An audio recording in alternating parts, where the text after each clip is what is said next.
Bon, alors maintenant, la question du moment qui est pendante sur toutes les lèvres, le livre électronique. Celui qui va remplacer le papier et qui va rendre tous les bouquins actuels ringards. Qu'en pensez-vous? Bah, je serais prudent. Je ne dirais pas que le livre électronique va remplacer le livre papier. Je pense que ceux qui sont attachés à une version papier, bah, je crois, le seront toujours. Maintenant, il est évident que la modernité aidant, il y a aujourd'hui une offre différente, complémentaire de l'offre papier.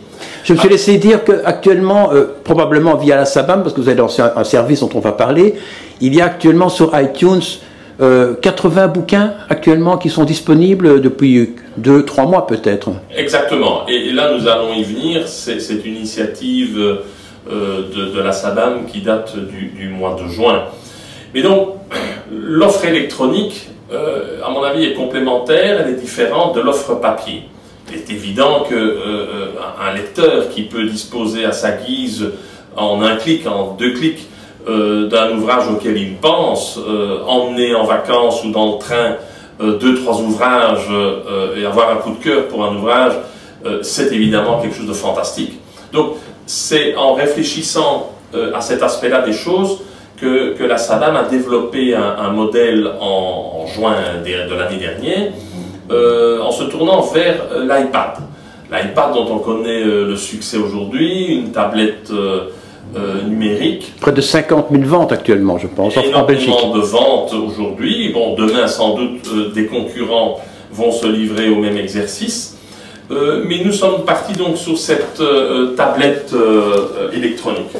Alors, nous avons pensé dans notre cas, ici à la SABAM, je le rappelle, une société de gestion collective, comment pouvons-nous aider nos auteurs littéraires? Là, je vous arrête tout de suite, il y a un truc qui m'a sidéré, c'est qu'en fait, vous proposez à vos affiliés, enfin aux écrivains, de faire la première expérience gratuitement. Oui, tout à fait. Donc, le but de cette opération a été et est de promouvoir les œuvres de nos auteurs littéraires qui souhaitent être diffusées de façon différente, de façon nouvelle, donc par la voie électronique, on va y venir. Mais le but n'a pas été et n'est pas de prendre une commission pour un travail pour lequel nous ne sommes pas spécialisés. C'est ça, vous faites appel en fait à des grands spécialistes. Donc nous avons fait appel à des spécialistes. Et nous avons fait appel à 2 spécialistes. Le premier, APP Solution, qui est une start-up bruxelloise de renommée et qui a lancé ses activités. C'est Apple en fait.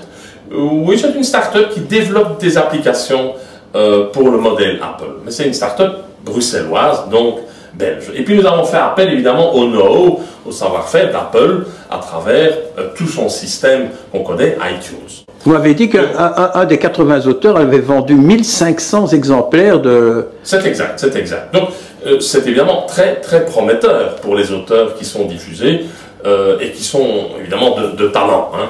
Donc première numérisation gratuite. Et puis nous avons passé un accord avec tous les intervenants, un accord qui fait que lorsqu'il y a vente de cet ouvrage, de cette œuvre, si elle est inédite, c'est-à-dire, eh bien, si elle n'est pas édité dans une maison d'édition, si elle n'est pas disponible en version papier, etc., eh bien, lors de chaque vente, 0,79 €.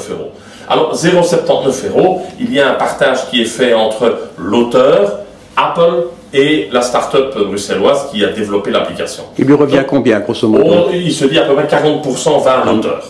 Bon. Alors, si l'œuvre est déjà éditée, et que vous souhaitez avoir un complément, je dirais, de donc, diffusion... ISBN, code barre, etc.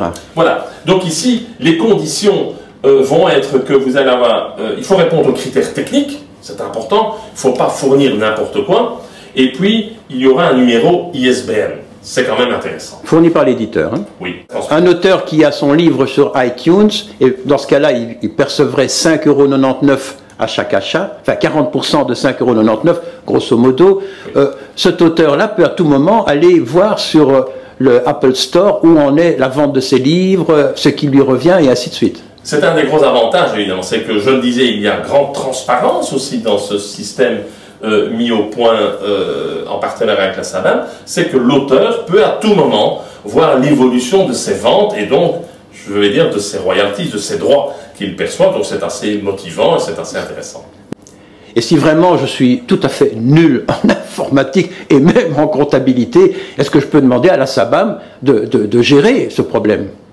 Oui, nous l'avons dit dès le début, notre but n'était pas et n'est pas de prendre des commissions sur ce genre de travail. Nous préférons travailler en toute transparence avec Apple et APP Solutions et avec l'auteur. Voilà. Maintenant, s'il est vrai que l'auteur nous le demande, et nous pouvons gérer ce type de droit pour lui, de nouveau en toute transparence. Mais s'il le souhaite, il peut, je l'ai dit tout à l'heure, vérifier ça et faire tout ça lui-même. Alors en conclusion, pour terminer cette mini-enquête, très brève bien sûr, si un auteur qui vient de voir cette émission, ou bien qui va voir le podcast, parce que le podcast chez nous est beaucoup plus important que l'émission en direct, veut avoir encore d'autres informations, que doit-il faire? Contacter la SABAM? Je crois très simplement qu'il nous envoie, qu'il nous téléphone, mais qu'il nous envoie un mail avec sa demande précise et nous lui enverrons toutes les informations souhaitées. Je rappelle peut-être l'adresse, donc c'est www.frontoffice@sabam.be. On va la mettre en surimpression sur l'image. D'accord. Merci beaucoup, Monsieur Dachetet. Je vous en prie.